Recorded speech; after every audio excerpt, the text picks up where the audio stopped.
Hi, I'm going to call myself the queen of cock rings soon because I've reviewed so many cock rings with my guy and he just really likes a cock ring. And hey, what's not to like about a cock ring? Keeps your dick harder for longer, and that's got to be a good thing. Anyway, this one is called the Tor 3. It's by Lelo. It's a couples vibrating ring, and as you can see, it's got a vibrator attached over here. So when you're having intercourse, this nice little bit at the end sits against the woman, and that feels good.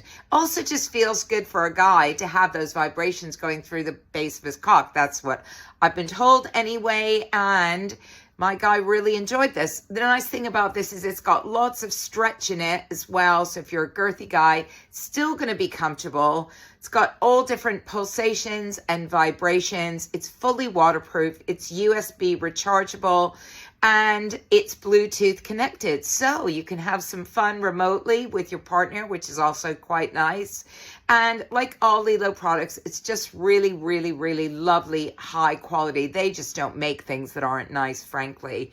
The other thing that I discovered about this is if you're alone and you don't have your guy with you, you can use it on your own if you're a girl and just put your fingers through it. And then this vibration, you can play around with it. And that also felt really, really good. So yeah, I give this one a big thumbs up. My guy liked it as well. It's the Lelo Tor 3 vibrating couples ring. You'll find a link in my bio. And if you're a guy, you definitely need to put a ring on it.